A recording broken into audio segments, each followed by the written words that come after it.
Welcome to Gurukul coaching academy, Sujata's Gurukul. यहाँ पे आज हम सीखने वाले हैं 10th एसएससी का first lesson linear equations in two variable. ये अलजेब्रा का फर्स्ट लेसन है जो बहुत बच्चों को बहुत हार्ड लगता है, लेकिन डरना नहीं है बच्चों, हार्ड नहीं है ये लेसन, बहुत इजी है। अगर आप हर कंसेप्ट को अच्छी तरह से प्रिपेयर करोगे, हर कंसेप्ट को अच्छी तरह से पढ़ोगे और आपके डाउट टाइमली क्लियर करते रहोगे तो ये लेसन हार्ड नहीं है। आप एक दो बार प्रैक्टिस करोगे तो ये लेसन आपका बहुत फेवरेट लेसन हो जाएगा इन द अलजेब्रा। ओके, तो यहाँ पे चलो हम देखते हैं लीनियर इक्वेशंस इनटू वेरिएबल क्या होता है। तो लीनियर इक्वेशन हम लोग 7th स्टैंडर्ड से पढ़ते आ रहे हैं। 7th स्टैंडर्ड में भी लीनियर इक्वेशन का लेसन है, 8th स्टैंडर्ड में भी लीनियर इक्वेशन का लेसन है, इवन 9th स्टैंडर्ड में भी लीनियर इक्वेशन का लेसन है। तो यहाँ पे linear equations into variable differences क्या है? 7 में भी पढ़ाया जाता है, 8 में भी पढ़ाया जाता है, 9th में भी पढ़ाया जाता है, 10th में भी हम पढ़ रहे हैं। तो डिफरेंस क्या है? तो बच्चों देखो, 7th और 8th स्टैंडर्ड में जो हमने लीनियर इक्वेशन सीखा वो सिर्फ वन वेरिएबल का था। क्या था? वन वेरिएबल का। और 9th और 10th में जो लीनियर इक्वेशन हम सीख रहे हैं वो लीनियर इक्वेशन का जो लेसन है वो टू वेरिएबल का है। सबसे पहले अभी बच्चे पूछेंगे मैम 7 में पढ़ा, 8 में पढ़ा, 9 में भी पढ़ा, लेकिन हमें लेसन लीनियर इक्वेशन किसे बोलते हैं? तो वेरी सिंपल बच्चों, लीनियर इक्वेशन ऐसे इक्वेशन है, अगर हम ग्राफ ड्रॉ करते, ग्राफ भी ड्रॉ करना हमने सीखा है 8 और 9 में कि इक्वेशन दिया हुआ है और आपको ग्राफ ड्रॉ करना है। आया ना समझ में? एक्स को खुद से ले लो, फिर वाई को कैलकुलेट करो इक्वेशन में सब्स्टिट्यूट करके। तो जब हम इक्वेशन का ग्राफ रिप्रेजेंट करते हैं तो वो ग्राफ हमेशा लाइन होती है, इसलिए तो इसको क्या बोलते हैं? लीनियर इक्वेशन बोलते हैं। क्या बोलते हैं? Linear equation. तो हम सिंपली इसको डिफाइन करेंगे कि बाबा the equation which gives line, okay, linear representation on the graph, then that equation is called as a linear equations. Okay, so there are two types in one variable and two variable. तो यहाँ पे हम सीखने वाले two variable. One variable कैसे होता है? देखो यहाँ पे 3x plus 4 is equal to 9।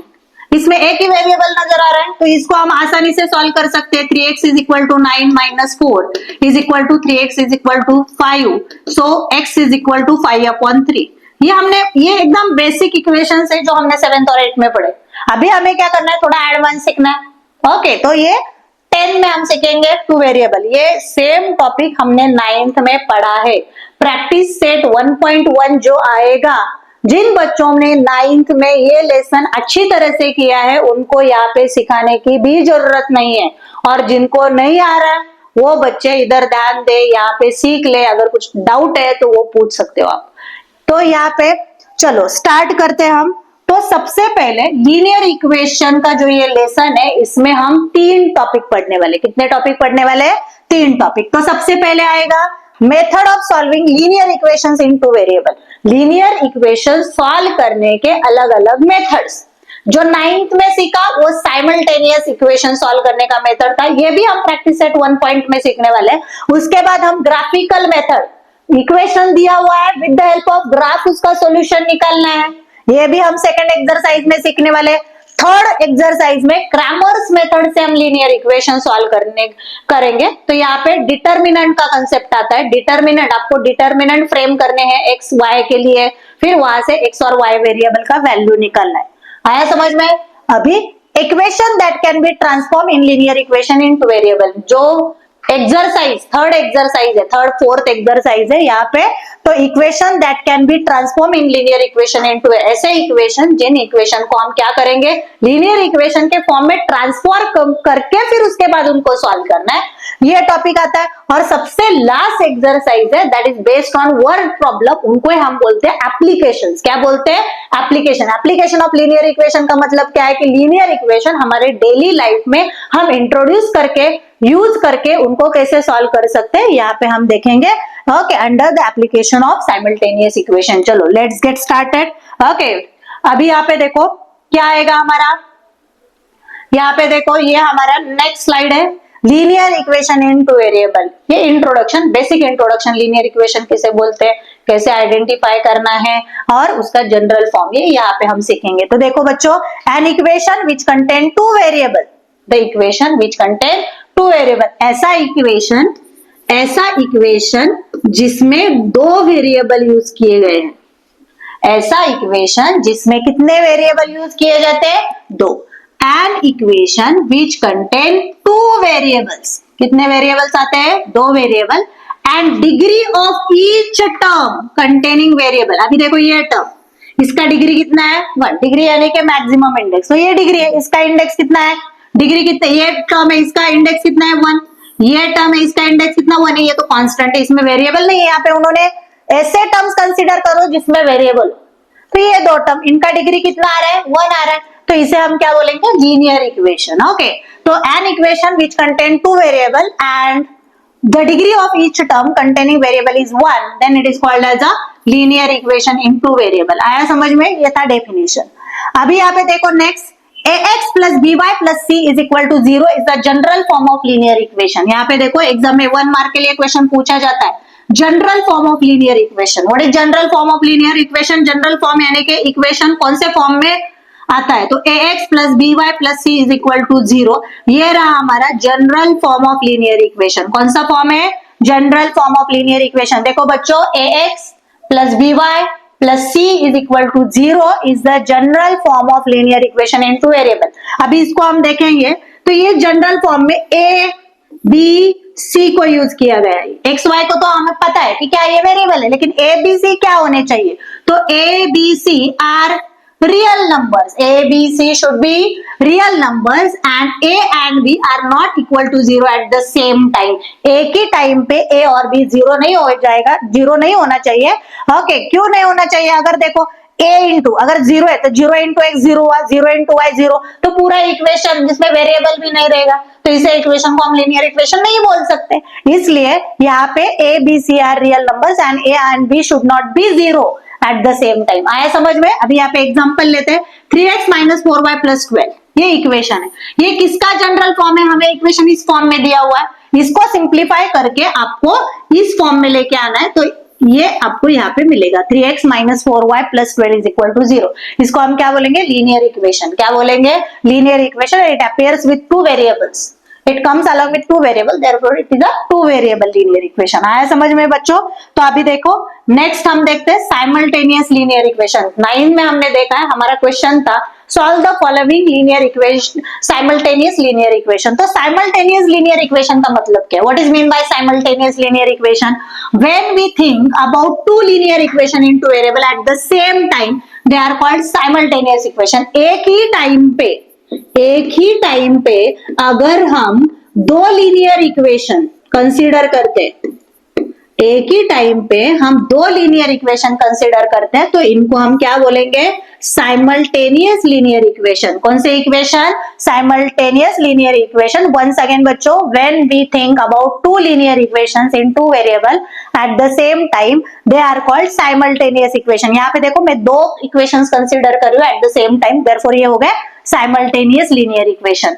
ये टॉपिक जो है last year we have learn to solve the simultaneous equation by eliminating one variable. तो ये जो इक्वेशन है साइमल्टेनियस इक्वेशन, इनका सॉल्व करने का अपना एक अलग तरीका है, that is called as eliminating process. कौन सा प्रोसेस? एलिमिनेटिंग। यहाँ पे हम एक एग्जांपल लेंगे सॉल्व करने के लिए बाय यूजिंग एलिमिनेशन प्रोसेस। तो यहाँ पे चलो ये सॉल्व करते हैं। कैसे सॉल्व करना है? तो यहाँ पे हमें दो इक्वेशंस दिए एट अ टाइम, इसलिए तो उन्हें हम साइमल्टेनियस इक्वेशन बोलेंगे।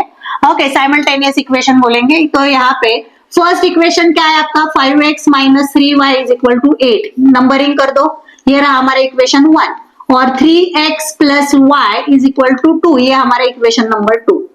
तो ये जो साइमल्टेनियस इक्वेशन है, ये सॉल्व करने के बच्चों दो स्टेप्स है। दो स्टेप में हम ये इक्वेशन सॉल्व करते हैं। फर्स्ट स्टेप में हम वेरिएबल को एलिमिनेट करते हैं, और सेकेंड स्टेप में जो वेरिएबल हमारे पास आया है फर्स्ट स्टेप में, उसको कौन से भी एक इक्वेशन में सब्स्टिट्यूट करना है। तो चलो यहाँ पे हम देखते हैं कि यहाँ पे कौन सा वेरिएबल, यहाँ पे मैंने तो बता दिया कि एक वेरिएबल एलिमिनेट करना है, लेकिन आपका अभी क्वेश्चन क्या रहेगा? मैम कौन सा वेरिएबल? यहाँ पे दो वेरिएबल, एक्स को एलिमिनेट करना है या वाई को एलिमिनेट करना है?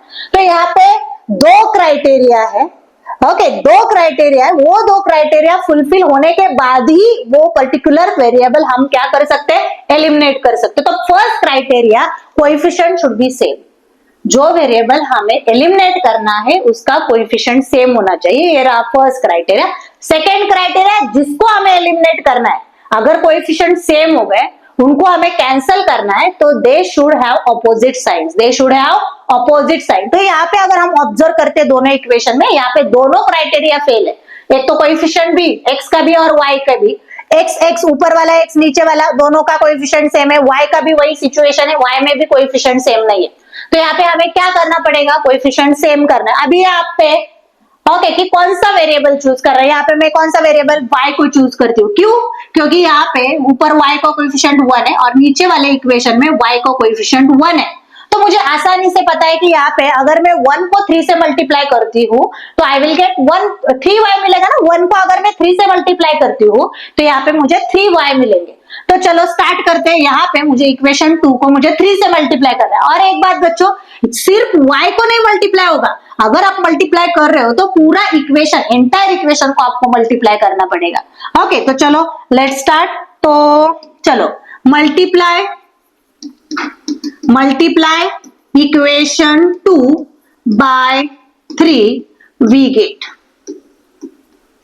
अभी यहाँ पे क्या मिलेगा, 3 से पूरे इक्वेशन को 3 into 3x that is 9x, 3 into 1y that is 3y and 3 into 2 is 6। ये रहा हमारा इक्वेशन नंबर 3। अभी सेकंड इक्वेशन को एलिमिनेशन, ये जो फर्स्ट स्टेप है एलिमिनेशन में, उसमें कंसीडर नहीं करना है। अभी कंसीडर हो गया इक्वेशन 1 and 3, इक्वेशन 1 and 3। अगर इक्वेशन 1 हम देखते हैं तो यहाँ पे माइनस 3y हुआ है, इक्वेशन 3 को हम देख सकते हो तो ये प्लस 3y हुआ है, तो ये इजीली एलिमिनेट हो जाएगी। तो यहाँ पे मैं क्या लिखूंगी, एडिशन करना है। यहाँ पे हम क्या करेंगे, एडिशन। क्यों, क्योंकि they come along with the opposite sign. अगर सेम साइन होते माइनस 3y तो यहाँ पे मुझे मैन्युअली जाके साइन अपोजिट करना पड़ता, लेकिन यहाँ पे जरूरत नहीं, ऑलरेडी यहाँ पे साइंस अपोजिट ही है, जिसको एलिमिनेट करना है उसके साइन ऑलरेडी अपोजिट है। तो यहाँ पे इन दो इक्वेशन का एडिशन होगा। तो यहाँ पे क्या लिखना है बच्चों, adding equation 1 and 3 we get. चलो कॉपी करते हैं, वर्टिकली अरेंज करना है। 5x minus 3y is equal to 8 and मेरा थर्ड इक्वेशन है 9x plus 3y is equal to 6। अभी हमें एडिशन करना है बच्चों। तो यहाँ पे देखो प्लस 3y माइनस 3y को एलिमिनेट हो गया। अभी यहाँ पे प्लस 5 प्लस 9 प्लस 5 हुआ मेरा 14x हुआ is equal to 8 plus 6 once again 14।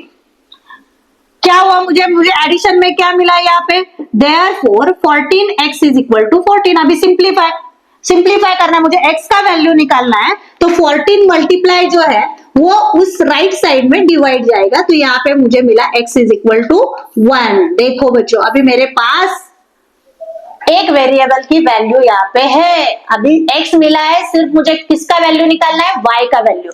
तो यहाँ पे हम क्या करेंगे, तो ये जो वैल्यू मिला है x का, कौन सा भी एक इक्वेशन 1 और 2 इनमें से एक इक्वेशन चूज करके उसमें सब्स्टिट्यूट करना है। चलो ओके, क्या लिखोगे फिर यहाँ पे, क्या सेंटेंस आएगा, प्लेस, सब्स्टिट्यूट भी लिख सकते हो, place x is equal to 1 in equation 2। जो इजी लगेगा, जिसमें कम कैलकुलेशन है, ऐसे इक्वेशन लेना है बच्चों। वी गेट, तो यहाँ पे क्या मिलेगा, 3x plus y is equal to 2। ये इक्वेशन कॉपी करना है। अगर आप कॉपी नहीं करोगे, डायरेक्टली सब्स्टिट्यूट करने जाओगे तो वहां पे एरर होने के चांसेस ज्यादा होते हैं, इसलिए इक्वेशन कॉपी करो फिर सब्स्टिट्यूट करो। चलो ओके, अभी मेरे पास x1 है तो 3 into 1 plus y is equal to 2, 3 1 जा 3 plus y is equal to 2। As it is रखना है, सिर्फ वैल्यू और हर स्टेप में एक ही कैलकुलेशन करना है। अभी ये प्लस 3 है तो राइट साइड में जाके हो गए -3। तो यहाँ पे y की वैल्यू आ गई बच्चों -1। क्या आ गई, -1। इस तरह से हमारे पास दोनों वेरिएबल है x एंड y। खत्म हुआ क्या यहाँ पे, नहीं, यहाँ पे सॉल्यूशन लिखना भूलना नहीं है। तो यहाँ पे सॉल्यूशन, यहाँ पे मार्क्स जाएंगे क्या, नहीं मार्क्स नहीं जाएंगे, लेकिन यहाँ पे प्रॉपर प्रेजेंटेशन आपके आंसर का होना चाहिए। अगर आप आंसर का प्रेजेंटेशन अच्छा करते हो तो एग्जामिनर आपको फुल मार्क्स देंगे। तो यहाँ पे solution is equal to, solution कौन से वेरिएबल है यहाँ पे, x एंड y, और उनकी वैल्यू क्या आई है, 1 and -1। देखो ये था हमारा first question for practice purpose. अभी तक हमने प्रैक्टिस सेट सॉल्व करने के लिए चालू नहीं किया, ये हम कब चालू करेंगे, नेक्स्ट सेशन में। आप तब तक क्या करेंगे, ये सारा बेसिक इंट्रोडक्शन है उसको रिवाइज करेंगे, अच्छे से समझ लेंगे कि linear equation in two variable क्या होता है। आया समझ में बच्चों, आया समझ में? अगर आपको कुछ डाउट है तो आप मुझे पूछ सकते हो यहाँ पे। अगर आपको वीडियो पसंद है तो आपके दोस्तों के पास भी ये वीडियो जाना चाहिए, इसलिए इस वीडियो को आपको सबसे पहले क्या करना पड़ेगा, आपके दोस्तों के पास शेयर करना पड़ेगा, वीडियो को लाइक करना पड़ेगा। और अगर आपको मेरे वीडियोस पसंद है तो इनको सब्सक्राइब करो, जिससे अगले जो वीडियो आने वाले इसके नोटिफिकेशन आपके पास बहुत जल्दी पहुंच जाएंगे। आया समझ में बच्चों? चलो बाय, मिलेंगे नेक्स्ट वीडियो में।